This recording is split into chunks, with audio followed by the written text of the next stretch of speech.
everyone, and welcome to another edition of Almost Martha. And today we're going to be making something new. I had this great soup in Grand Central Station in this little restaurant. It was a mushroom and chestnut soup, and it was so delicious. And I went to the grocery store yesterday, and guess what? Chestnuts are on sale because it's in the season. So I bought the chestnuts, I got the mushrooms, and then I went and looked at all kinds of recipes for it. And none of them really hit home for me. So I just took ideas from multiple places, put it all together. So we're going to be making it together today. It's going to be a wonderful, great soup for this kind of season, especially when you can get chestnuts on sale. And today we're going to be making a mushroom and chestnut soup.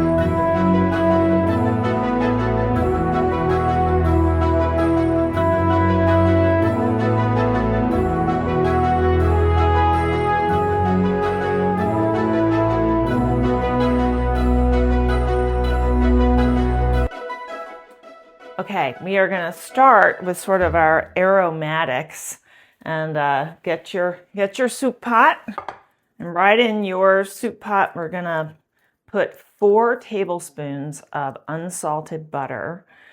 And I'm using unsalted butter because I don't have any low sodium chicken broth. I'm going to be using some bone broth, which I think is better for you and a little more flavor. So 4 tablespoons of butter.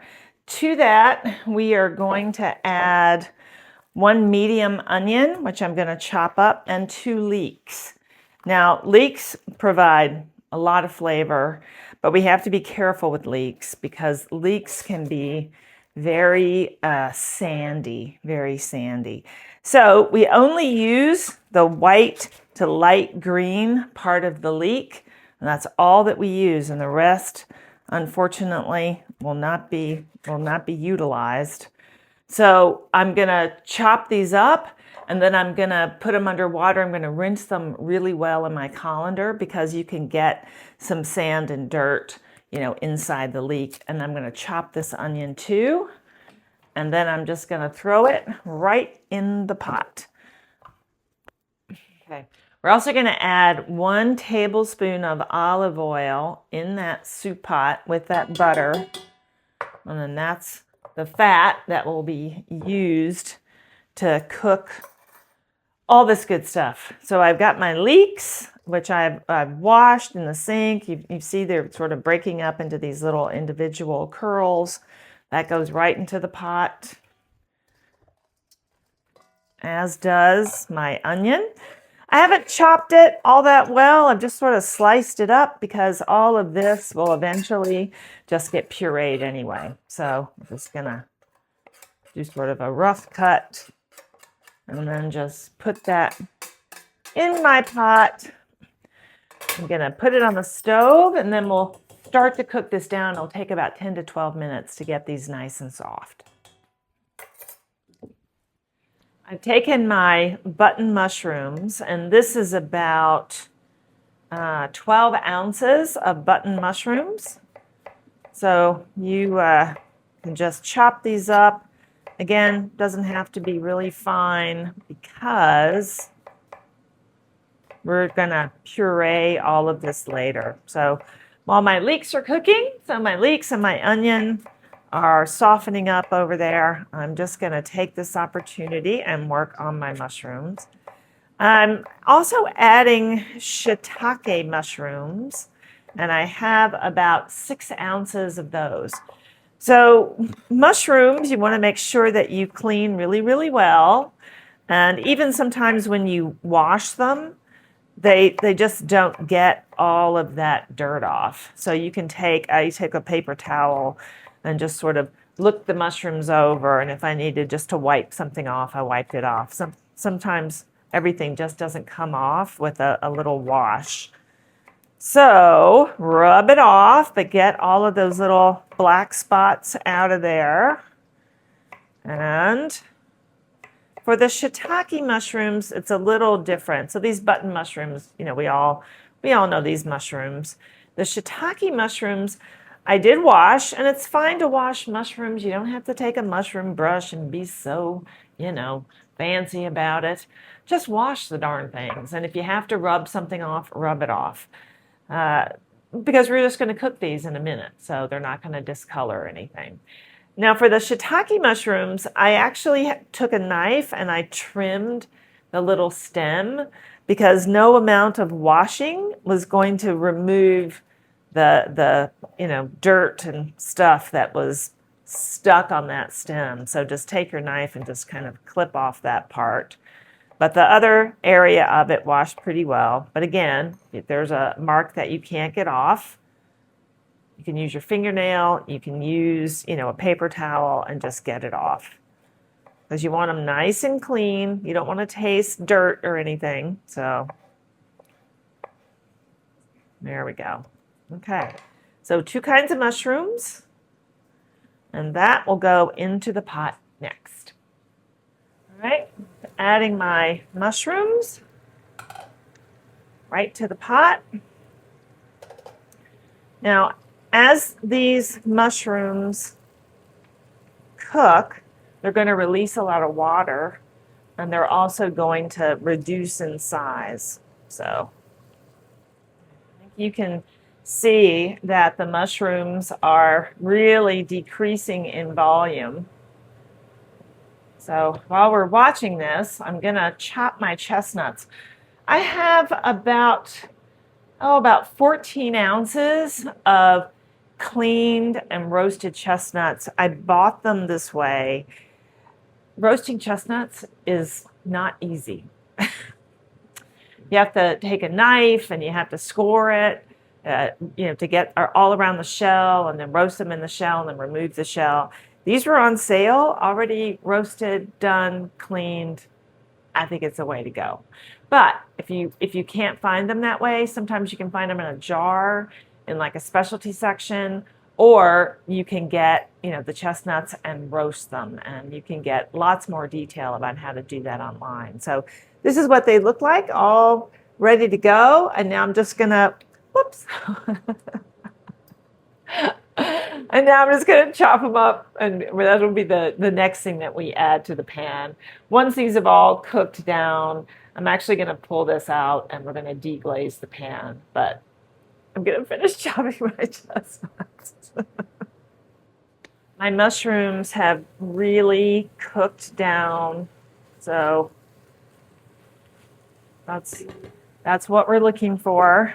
So now I'm just going to clean my pot. I'm going to pull the mushrooms out and put them to the side while I work with our chestnuts, because we want them to get nice and brown too. And I'm going to do it in the same pot just because we want to retain all of the flavors in here. We're going to deglaze this pan in just a little bit. So right now I'm just trying to clean up the solid bits as best I can from the pot so we can work on browning our chestnuts. So to this pot, I'm going to add just a little bit of garlic oil and maybe a ½ teaspoon more of the fresh thyme, because we want all of that flavor to continue. And then I'm going to add my chestnuts. So these are my beautiful chestnuts, and we just want them to brown a little bit in the pan. It won't take long to do this. But we'll keep a sharp eye. Okay, so now I've just sort of heated them, browned them through a little bit. These have already been roasted, so I think what we've done is just enough. They're very fragrant, which is what we're looking for. I'm pulling almost all of these out. before I deglaze the pan. If you miss a little bit, not a problem. I have 1/2 cup of Madeira sherry, and that putting in the pot. So this is deglazing the pan, and we're also going to cook it down. It will cook the alcohol out of the sherry, but it's going to add enormous flavor. So now you just use your spatula. We want to scrape up any brown bits on the bottom because all of that is extra flavor. This just takes a few minutes. We want some of this to absorb.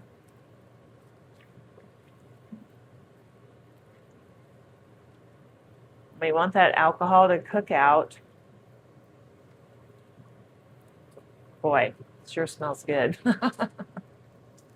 I love Madeira. It's one of my favorite additions to chicken pot pie, to other kinds of soups. It's just, boy, it's just such a beautiful, rich flavor, and really, really, you know, really add something. Okay. Just going to give this a minute to cook there. Then we're going to put all of this right back in the pan. Okay. I'm going to scrape some of my chestnuts back in. Let them absorb some of that Madeira. Oh yeah, so now almost all of that liquid has been absorbed. Now I'm just going to put everything back in the pan. Now, if you want to retain some mushrooms or some chestnuts to use as a garnish, you certainly can. I like to add just a few nicely toasted breadcrumbs as a crouton on top, but it's really up to you. So now we have to add 2 cups of vegetable stock and 4 cups of chicken stock.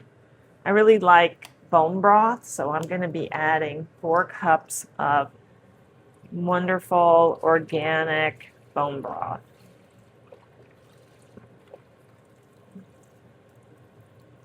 Now we really want all of this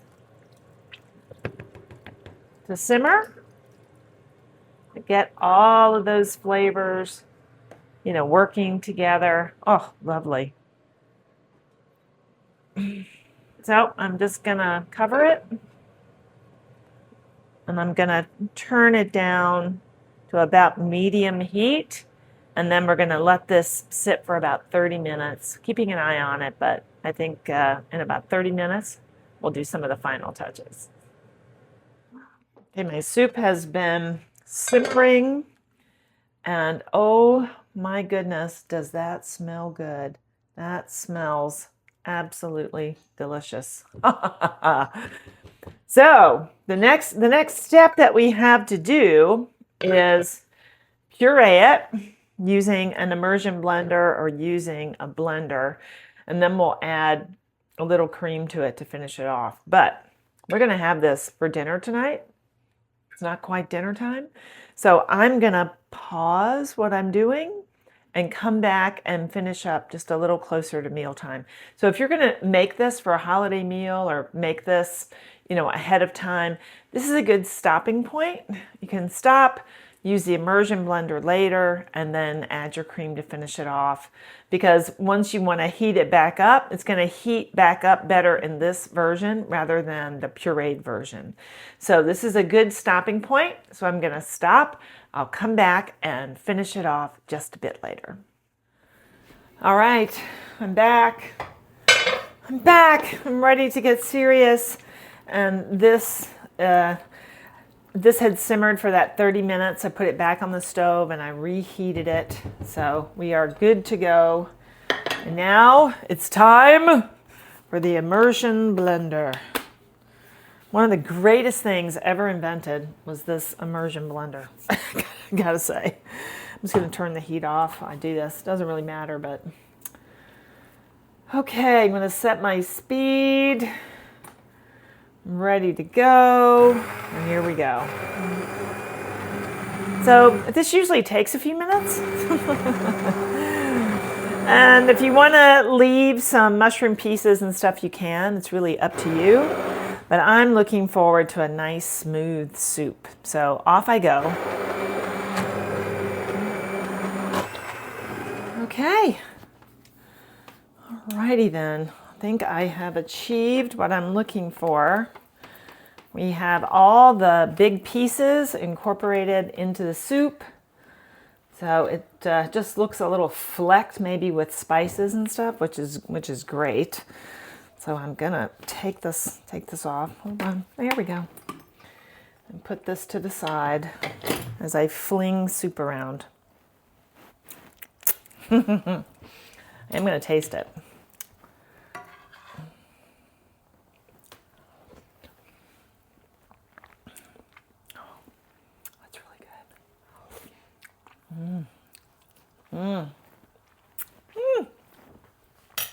That is really good. I am going to add a little bit of salt at this point. Not much, just a little bit of salt. I'm also going to add in 1/2 cup of heavy cream. This is what's really going to put this over the top.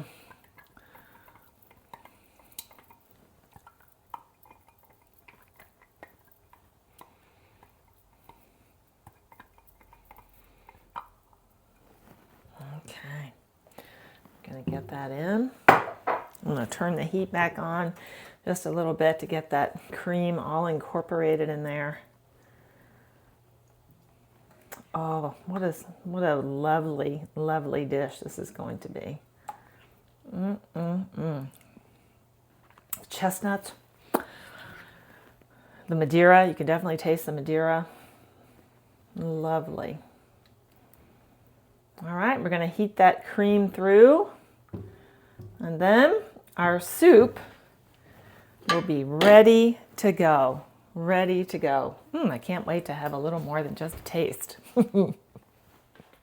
So, this soup would be great as a main dish if you had just a big loaf of crusty bread, but it also could be a really great starter for a dinner party, for a holiday party. So I have this beautiful china that my friend gave me. I just love this china so much. So I'm gonna dress up this bowl so that you could serve it at a fancy dinner party. So I took some of the remaining whipped cream, like the whipping cream. I put 1/2 cup in the soup, and I put it in my mixer. And instead of adding sugar, I added about 1/4 tablespoon of salt, because this is going to be a savory whipped cream that we're gonna dollop right in the center of our soup. We're gonna take some extra thyme leaves and we're just gonna sprinkle them right on top. And voila, we now have a gourmet dish that would look beautiful on anyone's holiday table. How exciting, how exciting. Isn't that gorgeous? So I'm just gonna mix this up a little bit. Oh man, really rich and beautiful.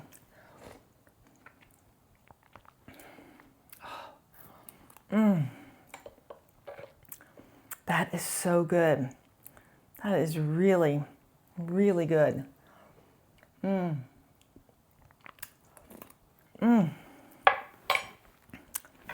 could eat that all day long, twice on Sunday. Man, that is really good. Now you can, play with the amount of cream that you want to add to it. If you're adding cream, you got to serve it immediately because it's going to start to melt immediately. But boy, it's great. Makes it nice and rich. You also can add a crouton on top. You can reserve some mushrooms, saute them, put those on top, or some chestnuts. Either way, it's all going to be delicious. It's all going to be delicious. And I'm just going to mix that all right in. And that is going to be extra special. So if you want this recipe, just go to almost-martha.com and you'll find this along with all the other recipes that I've done. You can follow me on YouTube. You can also follow me on Instagram, almostmartha21, and then you can see all the episodes as they drop. So thank you so much for coming by, and I hope you try it. It's perfect time, weather for soup, and it's really easy to make and quite delicious. So I hope you try it. All right. Thank you. We'll see you next time right here on Almost Martha.